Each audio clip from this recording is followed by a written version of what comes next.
Bunda. Kajian hati. Tenangkan hatimu. Sekarang kita akan kasih kesempatan Bunda lainnya juga untuk tenang supaya bisa curhat sama AA. Boleh tunjuk tangan ya? Yuk. Silakan. Perkenalkan, nama saya Novi. Saya mau menceritakan. Saya ngerasa hidup saya sejak tahun 2018 itu ujiannya tanpa henti gitu, Ustadz. Saat itu saya masih menikah, suami saya itu sering sekali melarikan diri gitu, sering tidak pulang awalnya. Sampai akhirnya saya dan anak saya telantarkan, Pak Ustadz. Dan saya pernah mencoba untuk menghilangkan saya sendiri. Karena saya ngerasa saya udah gak punya apa-apa. Bahkan untuk ngasih air minum untuk anak saya aja saya tidak mampu. Sampai rumah kontrakan dalam keadaan gelap gulita. Saya tidak punya apa-apa lah Pak Ustadz saat itu.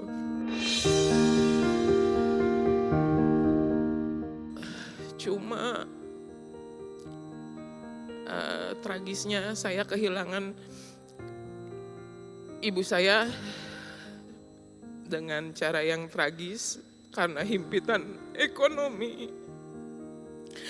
Dan tidak ada keluarga yang bisa membantu dari teror penagih hutang itu. Mungkin akhirnya ibu saya memutuskan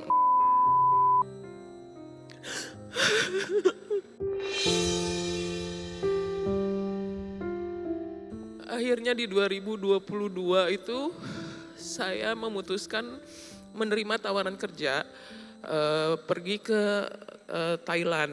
Tawaran kerja itu untuk menjadi customer service di Thailand.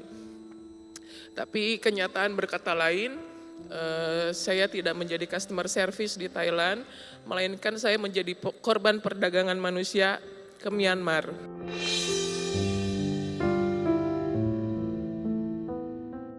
Kami bekerja 19 jam, hanya dengan waktu istirahat 10 menit atau 5 menit. Dan kami harus menipu manusia, orang lain gitu. Dan saya menjadi korban perdagangan manusia ini bersama sahabat saya di Myanmar. Dan saat itu saya diberikan pilihan yang sulit. Saya ditawarkan oleh manajer perusahaan saya, kalau kamu mau selamat pulang ke Indonesia dan tidak membayar uang tebusan senilai 150 juta rupiah, kamu harus membawa 5 orang Indonesia untuk bekerja di sini. Saat itu saya hanya bisa berbicara sama manajer saya itu, mungkin saya bukan orang baik, lebih baik saya yang kehilangan nyawa, saya bilang seperti itu kan. Akhirnya dari situ mereka semua marah dan saya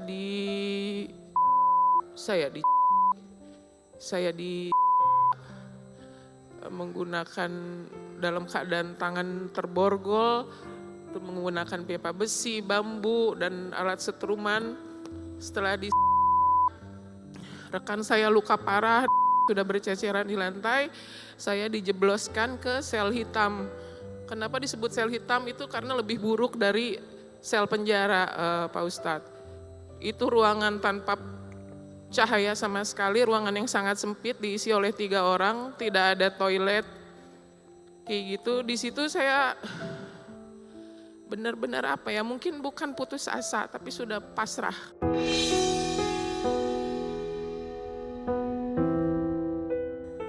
Gimana kisah sampai akhirnya Mbak Novi selamat dan sekarang ada di sini? Iya. Jadi sebenarnya mungkin seharusnya kami semua tidak selamat. Saat itu keadaannya, kalau yang perempuan, mohon maaf, salah satu teman saya orang Medan itu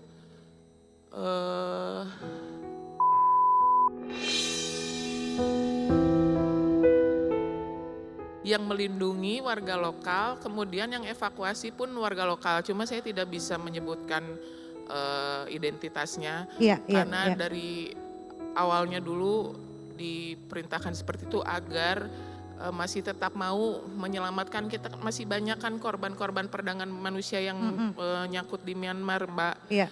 Pertanyaannya adalah apakah ada persahabatan yang membawa ke arah ketidakbaikan seperti itu, karena kan istilahnya saya mendapatkan tawaran pekerjaan itu dari teman, tapi bukan teman saya sih yang jahat, sebenarnya harusnya dia yang berangkat, jadi sahabat dia itulah yang istilahnya mengiming-imingi setiap hari gitu, Pak Ustadz. Ya, pertanyaannya itu dulu.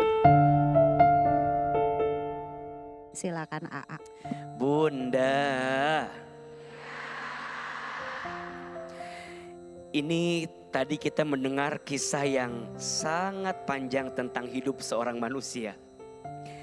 Beliau dari sejak muda diuji dengan ujian yang sangat luar biasa. Kondisi keluarga yang sulit, terhimpit, sakit. Bahkan beliau kehilangan ibu, kehilangan orang yang dicintai. Sampai kemudian beliau merasa gamang dengan hidup. Dan akhirnya beliau berpikir gimana cara memperbaiki hidupnya. Singkat cerita ada tawaran pekerjaan ke luar negeri. Tidak sedikit di antara kita kalau sudah nyebut luar negeri yang terbayang apa? Indahnya, enaknya. Saya kira harus berhati-hati dengan itu karena kita juga mendengar bagaimana tidak seindah yang bisa kita lihat, tidak seindah yang sering kita dengar, betul? Maka lebih berhati-hati, kuatkan iman, kuatkan ilmu agar kita bisa terus berjalan dalam kebaikan. Mbak Nopi bertanya, apakah ada sahabat yang baik? Ada. Satu, teman yang baik itu teman yang mengingatkanmu kepada Allah. Jelas? Yang melihatnya, bersamanya, membuat kita makin ingat dan dekat sama Allah. Teman yang baik, teman yang selalu mengingatkanmu. Bukan teman yang mohon maaf sekedar membenar-benarkan, tapi teman yang membenarkan. Beda gak membenar-benarkan dengan membenarkan? Beda. Kalau membenar-benarkan kita salah, dia biarin. Kalau membenarkan kita salah, dia benerin. Betul? Kata Nabi, nanti ada orang yang orang ini tidak akan pernah mencium wanginya surga. Siapa itu? Orang yang berwajah dua, bermuka dua. Hati-hati dengan orang yang suka namimah. Tolong catat ini. Ada 3 sikap yang harus Bunda tinggalkan. 1, gibah.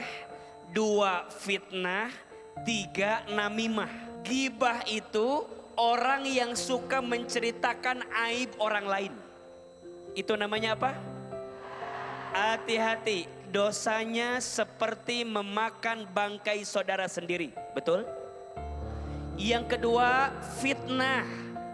Fitnah itu menghasut, menggunjing keburukan orang lain agar semua orang tahu sehingga orang ini jatuh hidupnya. Dosanya lebih kejam daripada pembunuhan. Tapi hati-hati, ada yang lebih parah. Namanya namimah, adu domba, kompor. 2 orang bertengkar gara-gara dikomporin sama kita. Selama 2 orang ini bertengkar, dosanya kita yang nanggung. Teteh, Mbak Novi tadi bercerita, ini kan sebab karena pengaruh teman yang buruk. Ini sebab karena punya lingkungan yang tidak baik. Teman yang baik itu kalau dekat dia bantuin, dia nolongin. Kalau jauh dia doain. Mudah-mudahan kita semua bisa bertemu dan bersama dengan teman yang baik. Amin ya rabbal alamin.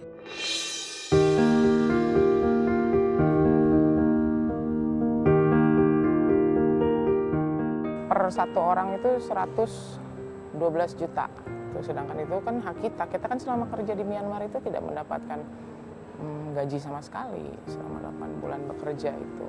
Mungkin kejadian di Myanmar juga yang banyak mengajarkan saya untuk yakin gitu ya, kita mau berserah diri, memasrahkan kepada Allah. Saya yakin akan ada jalan yang paling luar biasa yang Allah berikan untuk setiap hambanya gitu.